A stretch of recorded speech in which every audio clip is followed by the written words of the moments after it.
salaamaaleykum mbokk internet Référence Actu ñu ngi dalalaat beneen kilifa fas yéene waxtaan moom ci politique waxtaan moom ci actualité élection législative yi di docteur Malick Diop secrétaire général parti AFP nekk ci coalition Benno Bokk Yaakaar fii ci Dakar nekk ci liste nationale Benno Bokk Yaakaar ñu ngi lay nuyu monsieur Diop. maa ngi leen di fay di nuyu également waa rédaction Référence Actu yëpp di rafetlu également liggéey bi ngeen di def di nuyu doomu Sénégal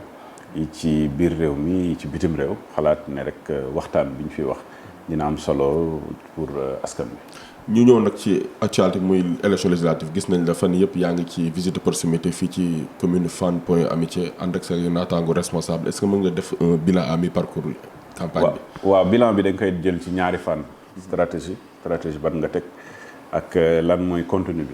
bi mooy ban discours la ñuy wax lan la ñu teg ci ndoddop doomu Sénégal pour expliquer leen lan la ñu def fan la ñu jëm fan la ñu toll ak lan mooy bilan bi nga xam ne tey moom la ñu présenté ak perspective yi di ñëw d'abord dañu jàpp ne que le premier élément qui est un élément très important mooy les missions du député dinaa si ñëw parce que ñeenti mission la benn bu njëkk bi nag mooy mission de représentation mu ni ko xamee député non seulement dafay représenter hémicycle bi fépp fu muy dem suy def ay mission d'enquête parlementaire suy nekk ci biir hémicycle bi di ci liggéey li nga xam ne moom mooy suivi politique publique ak yooyu mais surtout également dafay dem des fois bitim réew représenter fa hémicycle bi mais dafay représenter localité bi député boo gis que muy liste départementale wala liste nationale am na fu mu jógee am na département bu mu jógee am na commune bu mu jógee donc loolu également c'est des aspects mission de représentation ci loolu nag ñun ñu investir ñu jógee Fann Point Amitié jógee Ndakaaru nekk également dëkk Sénégal national donc le député il représente une nation mais également il représente un département et une commune donc ça mooy bu njëkk donc bu fekkee ne da ngay campagne fi nga xam ne foofu mooy sa localité d'abord avant que ngay étendre feneen donc localité bii nga xam ne moom mooy Fann Point Amitié fa am un certain nombre d'éléments yoo xam ne moom moo tax ñuy campagne ak une stratégie bi ñu lal première stratégie mooy amul meeting amul caravane parce que population yi nga xam ne ñi ngi seen kër ñoom li ñu soxla mooy ñu toog ak ñoom waxtaan ak ñoom wax leen réellement lan lañ nam lan mooy bilan bi lan mooy perspective ci loolu la ñu nekk jour et nuit ñu ngi koy def tàmm nañ ko def nag en tant que citoyen de la commune nga xam ne dañu juddoo fii ci commune bi màggee fii ci commune bi tamit tàmm di liggéey ci commune bi pour plein de choses même des aspects non politiques maintenant pendant la période des locales dañ ciy wax lu bëri maintenant li ñuy wax di ko ci dugal comme contenu d'abord lu njëkk mooy leeral ñeenti mission yi député yi dañu am mission de représentation député dafay am mission de légifération mooy day voter ay loi troisième bi dafay am mission de contrôle de l'action gouvernementale mooy waa gouvernement li ñuy def koppar bi ñuy utiliser naka lañ koy utiliser yépp ñoom dañ koy contrôler ñeenteel bi itam bu am solo boobu mu ngi dugg référendum bi passé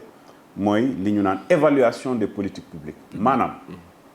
li nga xam ne ñoom dañ ko indi comme vision comme mise en œuvre politique publique ne par exemple ci mbirum faj nii la ñu def ci mbirum éducation lii la ñu def ci mbirum jàng ak jàngale li ñu def et cetera bu ñu jëlee loolu yépp koppar yi ñu ciy dugal ba koy mettre en œuvre ñoom dañu xool est-ce que li ñu fa dugal ci budget bi li ñu def baax na ñu gën a pousse ne nañu ko continuer wala am na yoo xam ne dañ ko war a réorienter loolu mooy li ñu naan évaluation des politiques publiques donc c'est important que ñu jàpp ne kër bu ñu dugg dañ leen di leeral le 31 juillet kenn falul président bu bees loolu mën nañ ci d'accord du élection présidentielle du président bu bees la ñu fal donc ku dugg ci sujet président bu bees rek yaa ngi hors sujet xam nga hors sujet moom wax ju yàqu la mooy da ngay wax en l'air li ngay wax du sujet bi du période bi du temps bi du loo xam ne tey soxal na askan bi benn ñaareel bi faluñu maire parce que maire yi ñu waroon fal nañ la ca local ba donc du élection locale dañu fal ay député sooy fal député nag war nga xam député lan moo tax nga koy fal moo tax ma wax la ñeenti mission yooyu mooy mission député loolu mooy sujet bi teg nañ sujet bi nag soo tegee sujet bi nga jël mission de représentation donc ki ñuy jël teg la ci liste war nga représenter sa collectivité war nga mën a boo demee ca hémicycle ca pencum ndaw réew ma nga ñëw wax fa lépp li nga xam ne moom moo soxal sa commune sa département tey bu ma jëlee Fann Point E Amitié yéen ngi fii Point E lan ngeen di remarquer lu njëkk étage yu bëri du dëgg étage yu bëri mooy nit ñi dañu yokk école yeeg yooyu nit ñi dañu yokk nit ñi fu ñu yokkoo rek ça veut dire que lépp li ñu doon utiliser en terme d'assainissement dañ ko war a defaraat bu ñu nee assainissement dañ ko war a defaraat mooy tuyaux yi nekk ci suuf dañ ko war a yokk bu baax loolu ay milliards la du yëfu mairie yëfu état la yëfu ministère bi nga xam ne moom moo yore assainissement ministère boobu nag pour nga wax ak moom foog nga nekk député dem assemblée nationale wax ak moom ne ko fële ca Point E man lii laa bëgg ñu régler ko comme problème. buñ la déggee vous avez un peu fait le bilan à mi-parcours. déedéet pareegu ma. pareego. mais juste li ma leen wax nii li nga wax nii c'est bien beau jaar na ci organisation méthode stratégie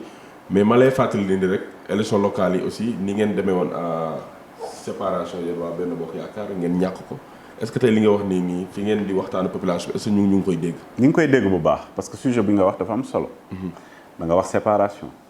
te sujet boobu si Ndakaaru dafa am solo parce que gis nga commune yu bëri ñi ngi naan président de la République dafa perdre telle commune wala Benno Bokk Yaakaar dafa perdre telle commune non en réalité ce qui s'est passé soo jëlee ñi nga xam ne ñi ngi Benno Bokk Yaakaar te nekk ci yeneen liste dafa am liste yoo xam ne waa Benno Bokk Yaakaar la woon au niveau local ñeneen ñoo xam ne Benno Bokk Yaakaar la ñu nekk beru te am suffrage nga ne kii mi ngi am 2000 voix kii mi ngi am 3000 voix loolu am nañ ko fii Point E am nañ ko ci département de Dakar quasiment partout te tey jii nii képp koo xam ne bokkoon nga Benno Bokk Yaakaar local nga demal sa bopp léegi dellu si nga Benno Bokk Yaakaar donc ça veut dire que nit ñi ñëpp booloo nañ pour benn objectif bi mooy pencum ndaw réew ma Benno Bokk Yaakaar am fa majorité looloo tax may ñëw tey ci bilan parce que bilan ñu bëri dañuy juum ci bilan ñun ñëwuñ fi pour ne opposition lañ jóge teg programme boo xam ne dañ koy exécuter loolu amul sens def nañ 12e législature 13e législature ku ko yore woon kan moo nekkoon majoritaire c'est Benno Bokk Yaakaar donc Benno Bokk Yaakaar du ñëw naan damay teg programme loolu amul sens Benno Bokk Yaakaar dafay ñëw ne la bilan bi lii la lii mooy bilan bi ñaari législature yi comme gis ngeen ne lii mooy bilan bi macha allah am nañ ci yaakaar parce que am na lu bëri loo xam ne dellu na ci askan wi te lu baax la ci askan wi léegi perspective mooy at yii di ñëw lii lañ bëgg a def bu ma jëlee assemblée nationale d'abord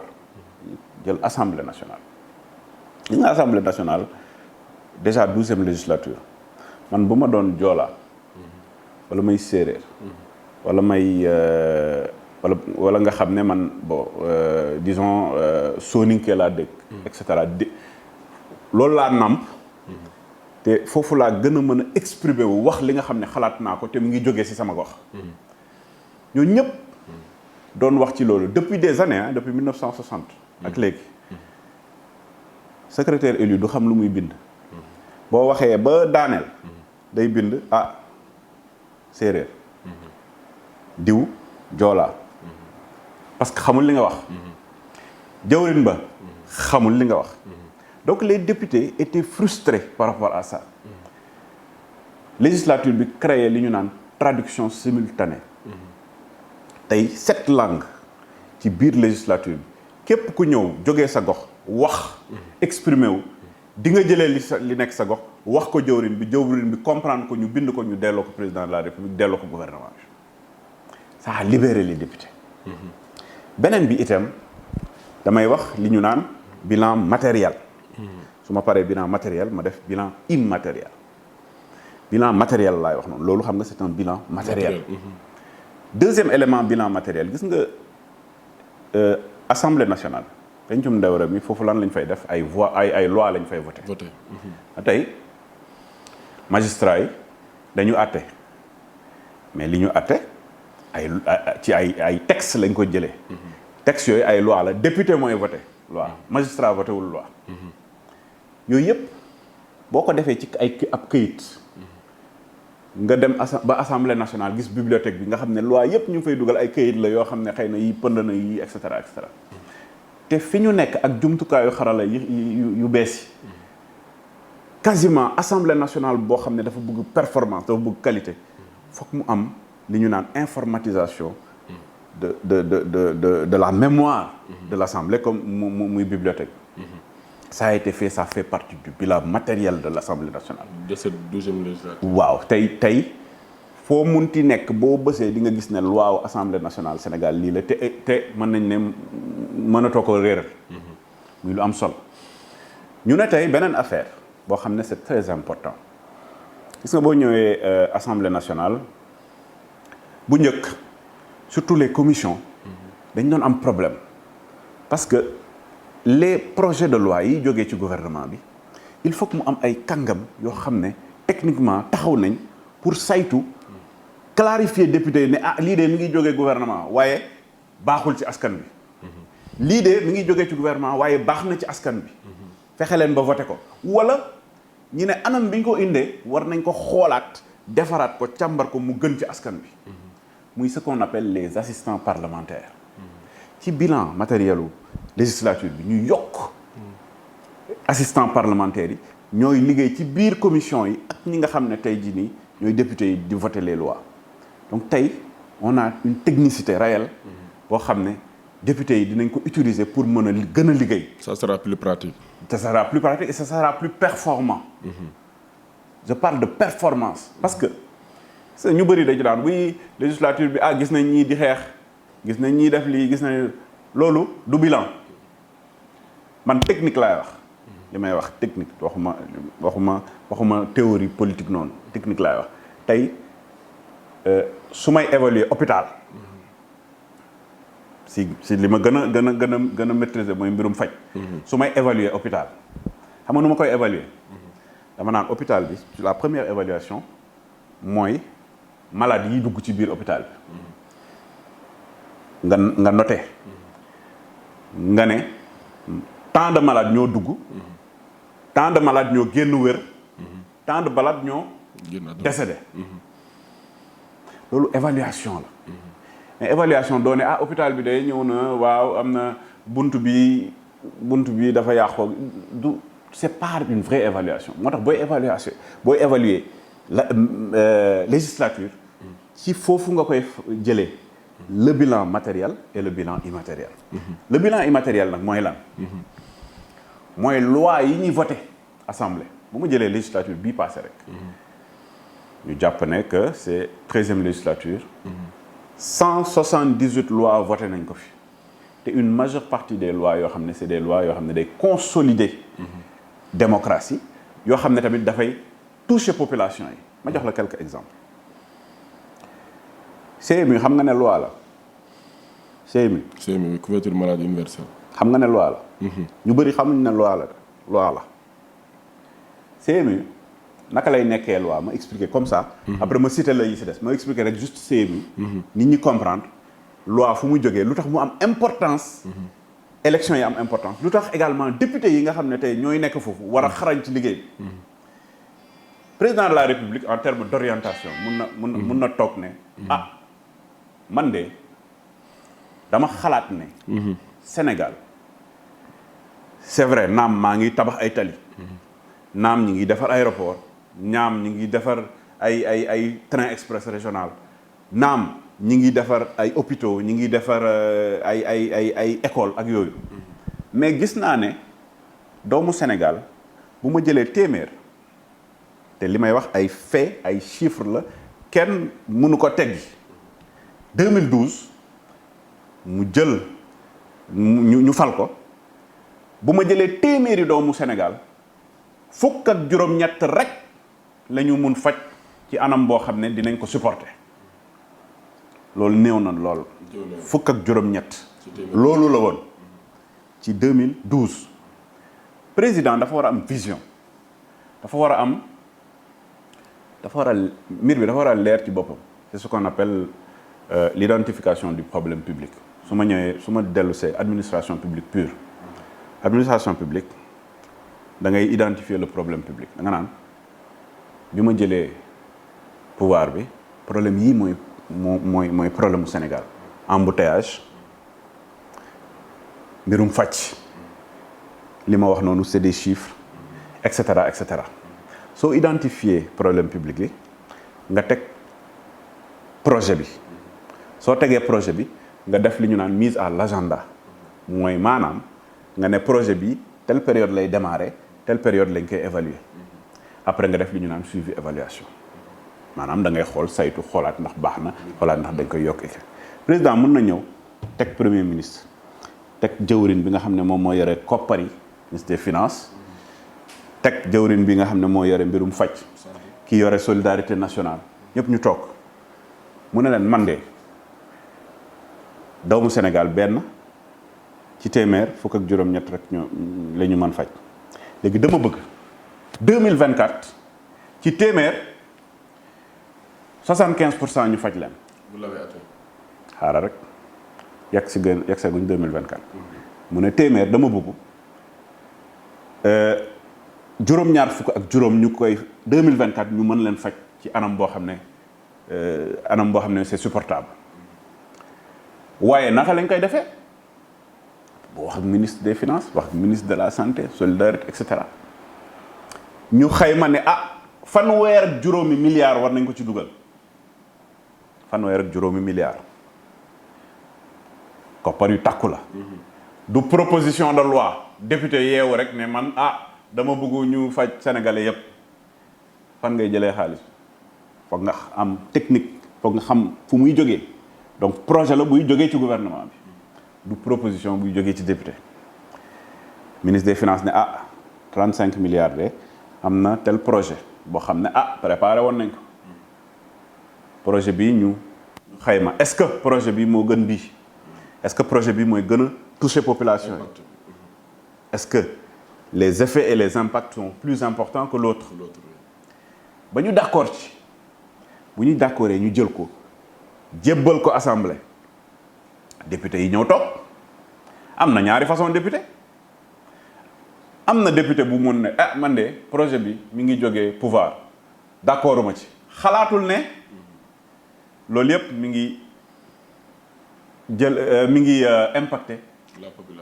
population bële fële ca Gëngël Sule fële ca Salamata fële ca Saraya fële ca Feto fële ca Kër Saaroxi ki nga xam ne tey jii nii problème bu mag la amoon pour bu feebaree naka lay amee ordonnance bu fekkee ne jigéen buy war a matu la naka lañ koy fajee naka lañ koy réewle rapidement et cetera et cetera moom jàppul loolu de moom mi ngi jàpp naka lay opposé wu ci loolu donc loolu c'est des aspects très importants ci bilan bi moo tax 178 lois yooyu CMU mi ngi ci PUDC mi ngi ci mooy piste rurale mooy les puits les forages l'éclairage public mooy PUMA mooy Promoville tali yi ngay gis nii ci biir ville yi et cetera tous ces types de projets là il faut que ñu jaar assemblée tamit liggéey ci loolu. am na solo li nga jot a wax nii par rapport ak bilan mi parcours mais dama lay relancer rek wax nga ko léegi vous avez parlé de l'importance de prendre en considération jël au sérieux lii de élection député yi mais yow en tant que investi sur la liste nationale gis nañu aussi un peu partout bu ñu ñëwaat ci politique que est-ce que tey sa yeneen ñooñu comprendre nañ ko noonu parce que su ma jëlee l'exemple de Kaolack démb dégg nañ ko Médina au sein même de Benno Bokk Yaakaar mënuñu manqué relever quelque quoi ay xuloo fii par fii violence par là te entre l'opposition et le pouvoir loolu ça peut s'expliquer chaque élection dina am mais au sein de votre coalition est-ce que tey ni nga ko comprendre nii tas na si yeneen responsable. oui maa ngi ci ñëw te dinaa déplorer yenn yi nga tudd noonu yoo xam ne yu ñu war a déplorer la parce que tamit mënuma dagg li may wax ci bilan bi damay clarifier aussi ne su fekkee ne nit ki da ngay légiférer da ngay voter ay loi député nga voté 178 ci bii passé chaque ministre jawrin bu nekk dafay ñëw teg indi budget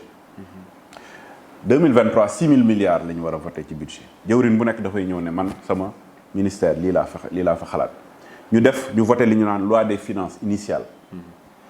c'est-à-dire loi boobu moom mooy permettre li ñu naan l'habilitation financière pour que gouvernement bi mën liggéey ñi nekk en face nag ñoom dañu ne loolu lañ bëgg a bloquer leneen li mooy bu ñu nee contrôle des politiques publiques c'est très important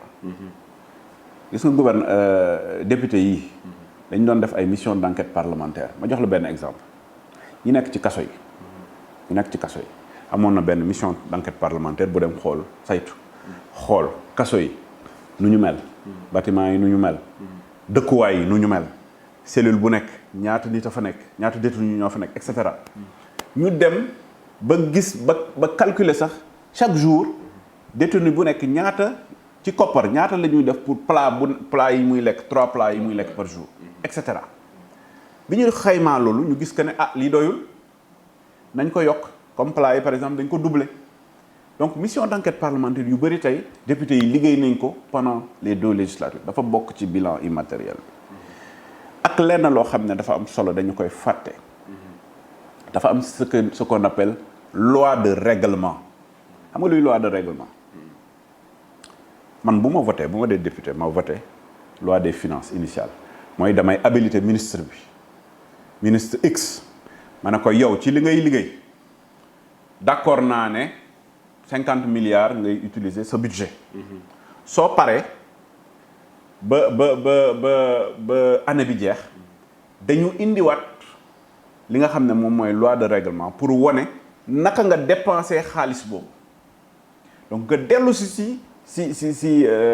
kanamu ministre yi laaj leen ñu xool bu baax naka nga ko utiliser est-ce que ni nga ko defee baax na est-ce que baaxul en 2012 il y avait 4 ans de retard sur si loi de règlement maanaam boo ñëwee 2012 loi de règlement 2008 la ñu indi loolu passé na kenn waxatu ko aujourd'hui législature bi 13e bi ils sont à jour sur la loi des règlements maanaam képp koo xam ne jawrin nga indi nga sa budget teg nga ko at bi bu jeexee dañ la naan noo ko saytoo loolu c'est le contrôle des politiques publiques et c'est très important dafa bokk ci bilan immatériel bi les gens n'en parlent pas nañ ci wax ñu ne si suñu biir am na xuloo am na xeex fële la ëppee waaye taxul ñun ñu war ko def pourquoi ma ne taxul ñun ñu war ko def parce que ñun aujourd'hui xeex warul nekk suñu côté pour plusieurs raisons parce que ñun kenn mënuñu attaquer ci bilan président Macky Sall musuma dégg nit naan dama koy attaquer ci bilan xam nga mënoo ko attaquer ci tali kat moo ko mën a attaquer ci tali ma jox la exemple boo xam ne ñu bëri xamuñ ko autoroute kan lañ ne moo fi indi autoroute Maître Abdoulaye Wade yaa ko wax de ñu tàccu parce que dafa indi beaucoup de changements révolution ci autoroute maa ngi koy féliciter ci loolu parce que tout simplement c'est un bâtisseur on le respecte pour ça parce que de 2000 à 2012 32 kilomètres d'autoroute tabax na ko muy fanweer ak ñaari kilomètres autoroute président Abdoulaye Wade tabax na ko ci autoroute macha allah waaye Sénégal dañu fàtte duñu xayma xam nga président Macky Sall de 2012 à aujourd'hui ñaata kilomètres d'autoroute la def damay laajte rek xamoo. tu l'as doublé. nga ne doublé. Oui. Doublé mooy 64. oui. 189 kilomètres d'autoroute le président Macky Sall tabax de 2012 à aujourd'hui 10 ans 189 kilomètres d'autoroute dem leen xool fële ministère des infrastructures muy 6 fois juróom-ñeenti yoon la def li président Ablaye Wade def te ñu ne président Ablaye Wade def na lu bëri waaw loolu duñ ci wax waruñ ci wax ci bilan. donc bilan ni may waxee ci autoroute noonu laay waxee ci train express régional nit ñi ñoo doon coow booy train express régional lii la jar waa dinaa coow dara di buuxante coow ba pare di buuxante ne lii dam ciy dugg dem ci bu ma coowee dara du mu ci buuxante. mais docteur Diop balaa ngay yéeg ci train wala ngay yéeg ci autoroute nga lekk ba suur tey jii nii li nga wax yëpp c'est des choses yoo xamante ne mën nañ si teg suñu loxo mais ñu bëri tey dañuy wax le président Macky Sall par rapport ak dund bu cher certes nag c'est un peu partout dans le monde mais Sénégal moom boo jëlee comparaison bi aussi les prix de 2012 à aujourd'hui force est de constater que xaw na yokk bu baax. question bi nga ma posé daf ma neex te dama ko xam bu baax. parce que ci laay liggéey ma bokk ci coordination boo xam ne coordination ministère du commerce la. pourquoi ma kontaan ci question bi parce que ñenn ñi des fois dañuy wax loo xam ne c'est normal ñun ñu tontu leen. wax leen jox leen bonne information. inflation bi gën a élevé. inflation prix bi di yokk mooy période 2012 musul am inflation mais exponentielle prix yi di yokku boo doon jënd 100 francs 1000 francs ngay jënd après non lié à la conjoncture internationale c'est-à-dire gis nga économie dafa am yoon conjoncture bu fekkee ne yow une partie da nga koy importer li ngay importer ci biti prix yi yokku su prix yi yokkoo naturellement day yokk si sa réew bu prix yi yokkul pourquoi muy yokk parce que y a un problème parce que loolu problème économie la loolu problème gestion état la parce que dañ doon leb loo xam ne mënuñ ko fay président Macky Sall planificateur la sur la planification daf ñu ne ñun ministère du commerce doomu Sénégal gis naa ne am na ce qu'on appelle les denrées de première nécessité ak yenn produits yoo xam ne warul yokku fukk ak ñetti produit pendant 7 ans bougéwul ci biir Sénégal fii riz brisé non parfumé ceeb waxuma nag bi ñu importé boobu nag ku bëggu jëndee ko prix bu la neex loolu leneen la riz brisé non parfumé ñu ne sucre en poudre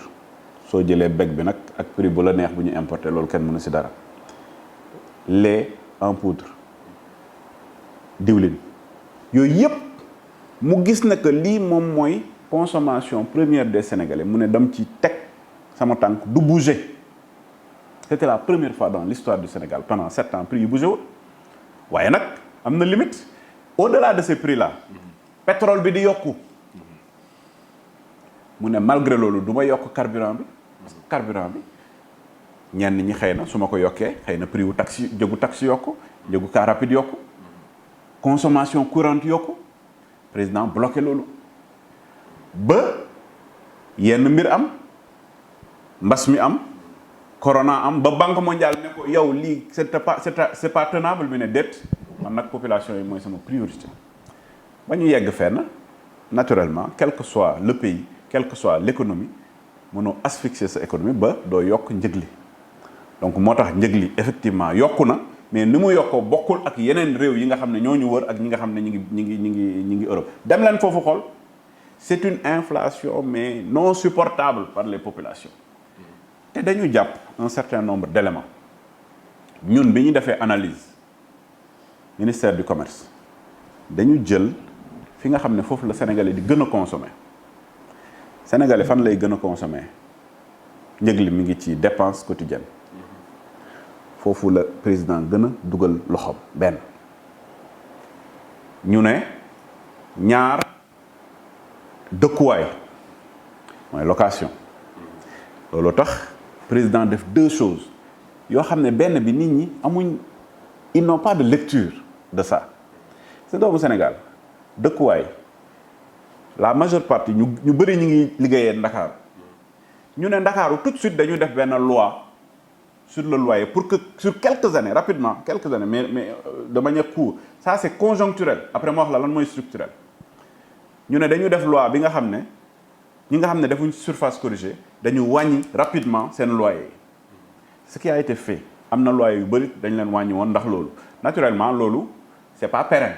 pour ñaari at la maximum après mu jeex le président ne en termes de vision lan lay def damay créer ville bu bees dégg nga bu baax lu may wax damay créer ville bu bees def ay tali pour que képp koo xam ne parce que besoin lan la yow soo soxlaa dara da ngay dem ci ministère yi dem mooy dem bég di kii wala ngay liggéeyee ci ministère wala ngay liggéeyee ci benn industrie comprendre nga industrie boo xam ne dafay defar coton industrie boo xam ne dafay defar yére industrie boo xam ne dafay transformer ay produits et cetera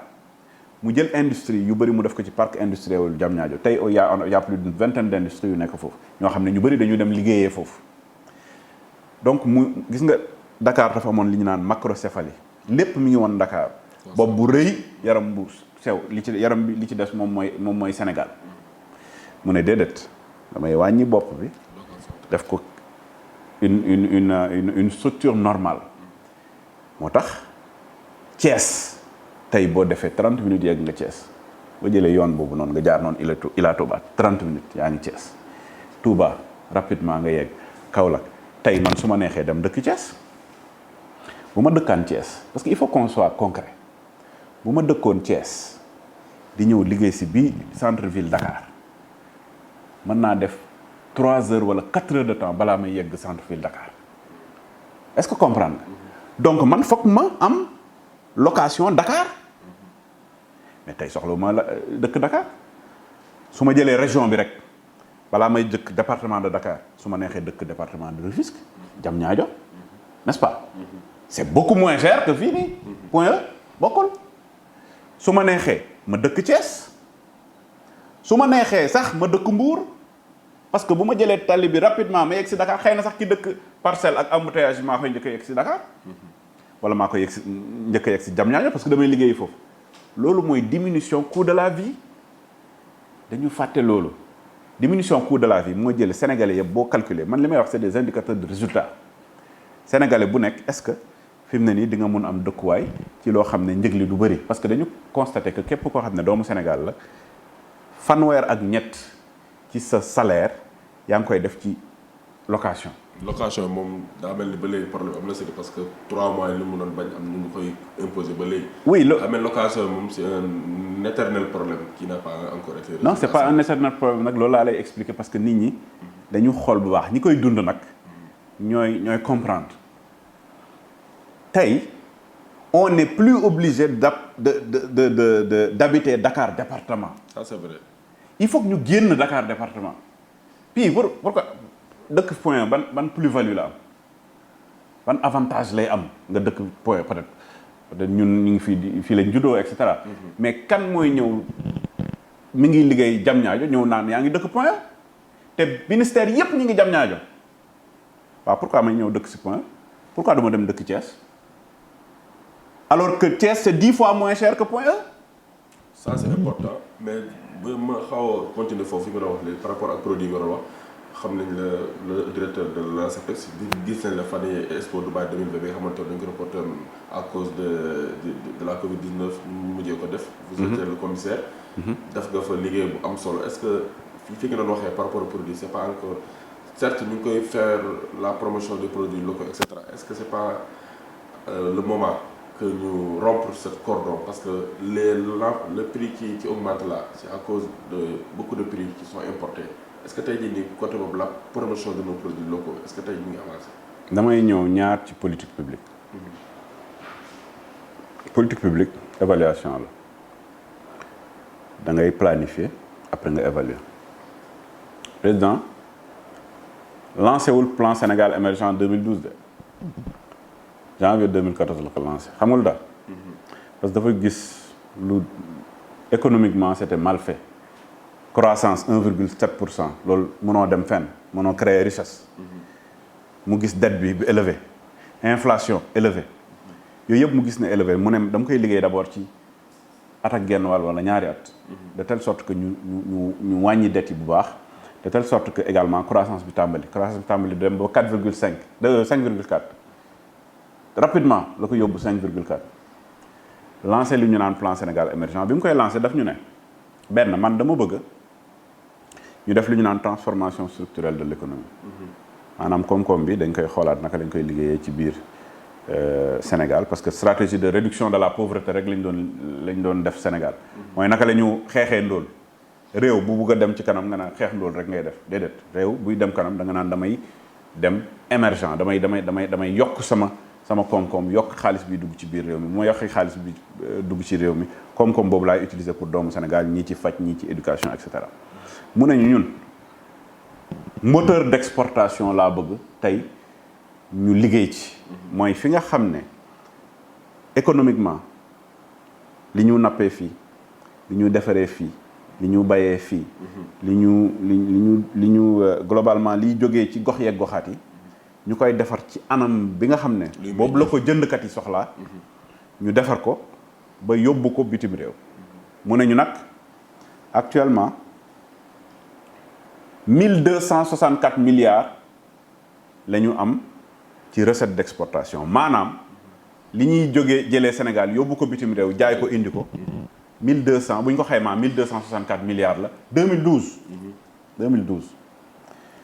ñu tàmbali liggéey bi ci liggéey bi ñu jël ay industrie yoo xam ne da ngay transformer lu bëri jël ko fii yóbbu ko bitim réew ci anam boobu xam ne noonu lañ ko soxlaa maa ngi doon wax sànq montre yi fii lañ koy defaree bikk yi fii lañ koy defaree léegi dàll yi fii lañ koy defaree yére costume made in Sénégal fii lañ koy defaree li ñu toccorme ko mooy diw yeeg yooyu fii lañ koy defaree beurre de karité huile de baobab yooyu yëpp fii lañ koy defaree soxlaatuñu importer ko par exemple bu ma nee la tey lii nii Sénégal lañ ko defaree muy huile de baobab ci nekk bokk ci huile yi gën a baax te ci buy bii lañ koy jëlee beurre de karité bi nga xam ne c'est 100% fii lañ koy defaree li ñu koy defaree nii noonu la ñuy defaree tey Sénégal dàll yi jógee Sénégal meuble yi jógee biir Sénégal fii lañ koy defaree ba ñu koy yóbbu Allemagne ci salon yi ci foire yi ci exposition yi yoo xam ne tey bu ma gisee tey Sénégal ñoo xam ne dañuy jënd ay sac en cuir sac en croco et cetera di ko importer daf may jaaxal parce que yi ñuy defaree fii ñun ñu ngi koy yóbbu bitim réew ñu koy jënd donc wax naa meuble yi wax naa également li ñu solo tey l'origine Sénégal costume made in Sénégal dafa nekk une réalité costume góor made in Sénégal da nga koy gis ay mission à l'international nit ñi di ko sol étranger yi di ko commencer sol donc ñun aujourd'hui le made in Sénégal est devenu une réalité dans plusieurs secteurs d'activité ba pare ñuy transformer lu bëri nag ñuy njëkk a transformer mooy pétrole Sénégal dama leen di dégg ñu naan waaw lu bëri duñ ko transformer alors que xamuñ li xew pétrole fii ñun fii la ñuy jëlee on importe du pétrole brut ñu transformer ko parce que ñun dañu am suñu raffinerie suñu ko transformer mu nekk carburant boo xam ne dañ koy jaay bitim réew ñu yóbbu ko Mali jaay ko noonu la ñuy defaree ciment exporter ko bu ñu jëlee gerte Sénégal 400 000 tonnes la doon produire ñu gis ne bassin arachidier mun nañ produire lu ëpp loolu ñu gis que ne bu ñu ko produire bii ñu nal ko def ko diwlin bii ñu jël ko décortiquer ko yóbbu ko koppar yi ciy génn chinois yi soxla nañ ko bu baax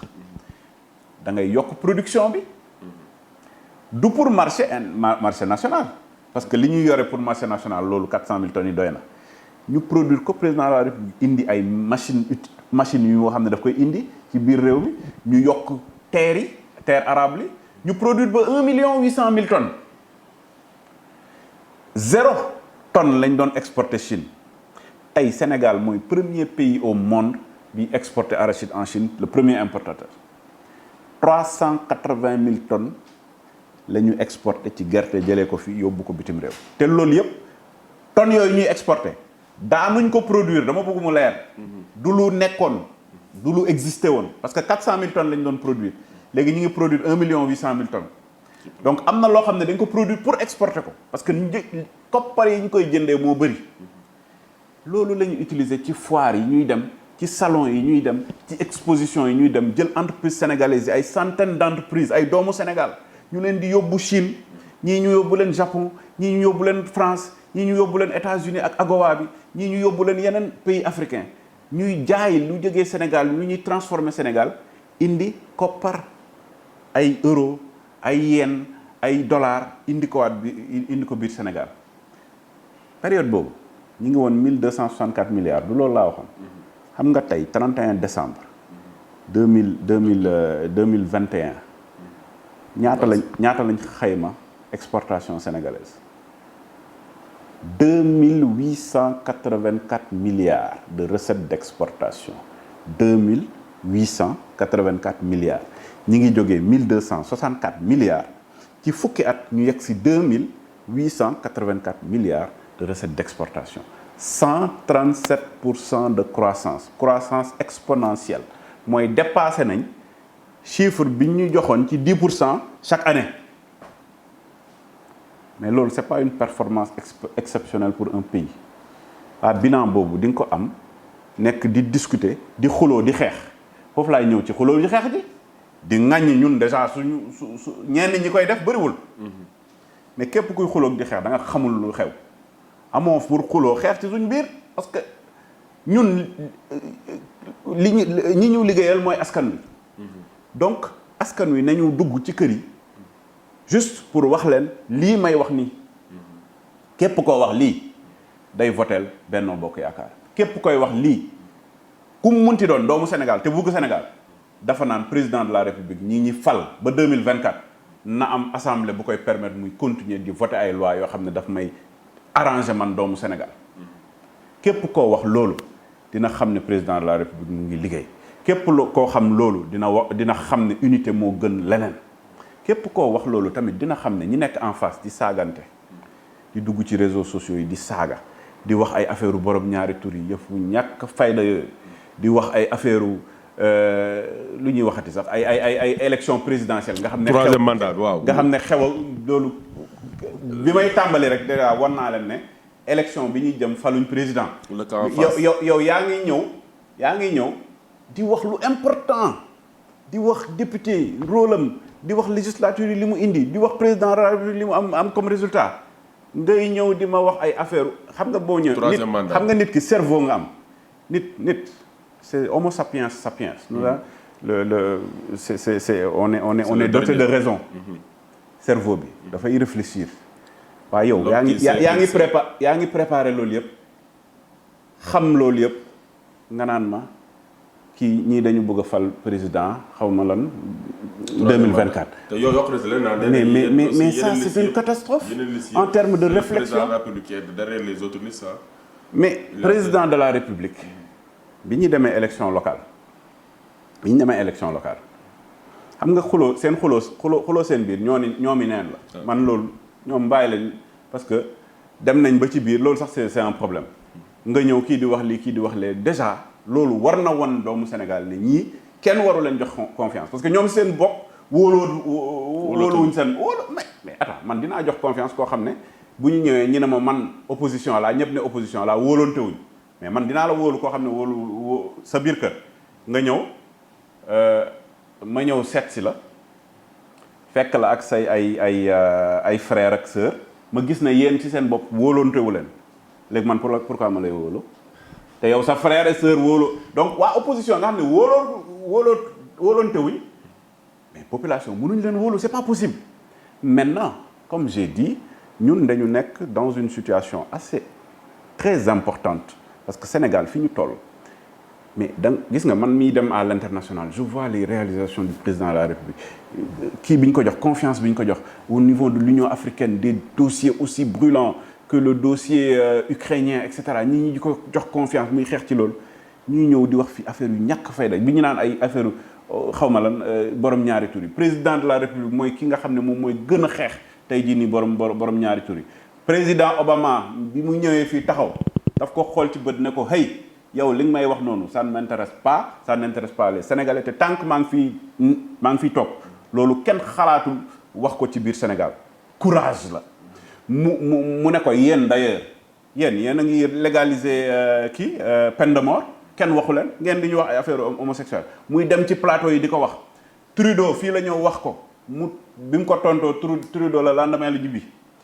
les rencontres bi muy am rencontre yu mujj yi G7 fépp fu mu toog kenn du dugal ci benn PV loo xam ne dafay am rapport ak ñooñu tant que Sénégal mi ngi fa mais bu mujj bi moo gën a simple xam nga balaa ngay wax dara na nga ko jëfee dañu am doomu Sénégal bu nekk fii nekk un lion nekk lion de la Teranga bu ñu ooyee Idrissa Gana Gueye muy football Paris Saint-Germain waa Paris Saint-Germain ne maillot bi nga sol da nga ci war a def floqué LGBT mën leen mukk loolu bokkul ak samay conviction opposition ne tekk kenn waxul man dafa jaaxal sax man j'étais surpris ma ne waa opposition anañu waa droit de l'homme anañu waa les gars de xaw ma société civile anañu mais ça m'a choqué. Mais finalement après le président. waaw de xaaral rek ma continuer bàyyi rek ma continuer ça m'a choqué tellement benn réew boo xam ne ñi ngi manipuler nit ñi naan wuy régime bi day def ni ñuy manipuler suñu benn doom fele ñu koy bundu xatal ci loolu ñu ne tekk kenn waxul xawma fan la yenn financement yi di jóge je ne sais pas je me pose des questions très sérieuses depuis boobu man je me pose des questions par rapport à cette situation parce que ça m'a choqué daf ma merloo man personnellement j'ai écrit sama kii je pense ñëpp gis nañ bind lu ma neex ci ñooñu parce que dañ leen di xeex ñun ñooñu président de la République bind tweeté et c'est le président de l'Union africaine tweeté ne soutien total à notre kii compatriote te conviction am na ko exprimer nu mu ko xalaatee te kenn du ci le lendemain le surlendemain gaa ñu soog a jóg commencé di wax mais attends il faut qu'on soit sérieux dans ce pays là je pense qu'il y a des choses yoo xam ne yëfu ñàkk fayda la yëfu ñàkk c'est-à-dire on n'est pas aujourd'hui dans une situation où nekk fii di waxante loo xam ne nit ñi man quand j'étais dans l'opposition j'ai fait partie des 12 membres du comité ad hoc soo jàppee li ñu naan assise nationale dafa am li ñu naan comité ad hoc ñun ñoo bind terme de référence nu mu tuddati terme de référence su assise nationale mais dañ doon xalaat ne tey président de la république bi fi nekk politique bii santé lii lay def ñun lan la ñu xalaat éducation lii lay def ñun la ñu xalaat et cetera ñun noonu lañ daan fonctionner. proposition de proposition. bu ñu ñëwee dañu daan teg affaire yi mais gars ñi dañu am problème parce que dañu génnee des solutions par rapport à la situation mais fii doo fi dégg kenn wax la mbirum faj lan laa ci xalaat mbirum jàng ak jàngale lu ma ci xalaat mbirum chômage lan laa ci xalaat doo ko dégg dañuy jël ay sujet toog réunir sujet bi de bu ñu ko utiliser war na mën jaxase bopp doomu Sénégal acca nañ ci wax sujet bi war na leen mën jaxase et cetera c'est dommage mais politique ñun gisewuñ ko noonu waxtaan bi am na solo franchement leeral nga lu bëri ñu bàyyi la sa dernier mot rek di waxaat ñëwaat ci élection législative seen objectif wax nga ko avoir une majorité encore au niveau de l'hémicycle est-ce que vous êtes optimiste pour ça? Nous sommes très optimistes parce que ñun dañu gëm ne doomu Sénégal c'est un peuple mature peuple la boo xam ne xam na li mu bëgg peuple la boo xam ne su voté jotee da koy def dans la sérénité ci calme ci fulla ci fayda ci jub ci li nga xam ne tamit moom moo soxal doomu Sénégal di oote nag loolu tamit lu am solo la di oote jàmm di oote déjà tous les religieux du Sénégal chrétiens comme musulmans ñu yokk ñaani parce que amuñ trop peur par rapport à la situation il y a aucun problème je pense que Sénégal avant élection dina am coow nii rek mais ñi ngi oote jàmm ak salaam gis nañ ne que ñun en tout cas par rapport à la violence yu bëri ñu ngi jógee ci opposition dal ci Benno Bokk Yaakaar loolu nag moom c'est un constat quasiment partout waa opposition ñoom ñooy dal ci Benno Bokk Yaakaar mais ñu demander rek lépp ñu def ko dans la paix ci Benno Bokk Yaakaar nag képp ku ci am loo xam ne xalaat nga ko ci violence ñun on ne prône pas ça dañu koy condamner naturellement donc ñun ñëpp bëgg nañ lépp lu ñuy def rek ñu def ko ci fulla ci fayda ci jàmm ak salaam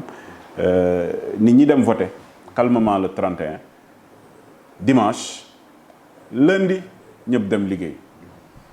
ñi nga xam ne ñoom la ñu fal ñu war a représenter opposition pencum ndaw réew yi ñu dem fa def li ñu war a def te ñu bàyyi absentéisme parce que li ma ko waxee rek man de ba ma daan dem ministère du commerce damay gis ne surtout dans les commissions waa opposition quasiment duñ ñëw exceptionnellement ngay gis benn wala ñaar waaye plénière bu écran yi bu caméra yi ñëwee rek ñoom ñëpp ñu ñëw taxaw ça également dañu bëgg député yu melul noonu député yoo xam ne dañuy ñëw di présent au niveau de l'hémicycle et ça c'est quelque chose de très important di demander également à ce que cette union sacrée se fasse autour du peuple sénégalais bi ñu continuer à d'être un peuple encore plus mature parce que c'est un peuple boo xam ne xam na li muy def xam na ni mu koy defee xam na kañ la ko war a def suñu voté incha allah Benno Bokk Yaakaar am majorité à l'Assemblée nationale président de la République ak gouvernement mën a continuer liggéey bi nga xam ne moom lañ doon def. waaw seen ñooñu tamit ñu ngi leen di dégg la majeure partie di gaañ kii di benn coalition intercoalition wàllu yeewu ñu ne naan ñu ngi battre campagne te ñoo bokk ci liste bi est-ce que aussi doo leen xaw a démocrate di bàyyi leen rek ñu campagne. waaw mais xam nga tamit aussi il faut qu'on soit sérieux il faut pas que ñu nax doomu Sénégal il faut que ñu wax leen lu leer parce que man mënuma tey élection présidentielle nekkuma candidat may battre campagne en tant que koo xam ne dañ ko war a fal président mënuma élection locale ma nekkuma candidat maire may battre campagne pour que ñu élire ma maire alors que wóor na ne man liste boobu bu ñu voté man je ne serai pas élu c'est la même chose élection législative yi tey ce qui se passe mais c'est inédit man mosuma gis loolu c'est inédit c'est-à-dire mënoo tey nga am benn liste Massamba Mademba Mapaté et cetera ñu nekk ci liste bi képp koo xam ne bëgg nga voter pour liste boobu soo voté ñooñu rek ñooy mën a fal amul keneen ku mën a fal mais ñooñu man kenn xamu leen baaturuñ campagne anañu sax ana tey man mënuma la wax ne kii moom mooy candidat wu Yewwi Askan Wi par exemple donc ça c'est quand même grave donc ñiy battre campagne ñëpp kenn du ci falu waa léegi lan la ñuy wax doomu Sénégal bu ngeen ma fale déet amul bu ngeen fale waa duñ la fal yow duñ la fal kon sa campagne bi pour lan la il faut que ñu comprendre cette campagne bi pour ñu fal keneen amul sens maintenant nag les Sénégalais sont très intelligents dinañ leen déglu le Sénégalais il est avenant le Sénégalais da lay respecté boo ñëwee këram dina la dalal boo rombee dina la ne nii et cetera mais bés bu voté amee mais Sénégalais bi du koo xam ne xalaat na votel liste boo xam ne ñi def campagne bokkuñ ci liste bi ils ne seront jamais députés donc ça également c'est quelque chose de très important te bokk na ci li nga xam ne dañ ko war a leeral ci élection yi di ñëw. balaa may tëj ci Assemblée nationale vous préparez en tant que parti AF de l'après Moustapha Niasse. waaw vous savez l'Alliance des forces de progrès moom ñun parti structuré lañ ñun parti boo xam ne parti de masse lañ. y a aucune importance ou y a aucune urgence à parler de après Moustapha Niasse. Moustapha Niasse est aujourd'hui toujours le secrétaire général du parti. bés bu jotee bu ñu waree def ay renouvellement loolu boobu dinañ si yegg mais fi mu ne nii moom du loolu moo jot fi mu ne nii AFP dañu décider comme d'habitude xeex pour que Benno Bokk Yaakaar am majorité à l'Assemblée nationale c'est ça le sujet du jour. Encore une fois merci. Merci beaucoup mbokk internet yi ñu ngi leen di jaajëfal ci teewlu bi c'était docteur Malick Diop nekk district national Benno Bokk Yaakaar ci bannière Benno Bokk Yaakaar ji jóge parti bii di AFP nekk aussi le directeur général kuréel boobu SAPEX ñu ngi lay jaajëfal di leen jox dig de beneen yoon ak beneen invité merci.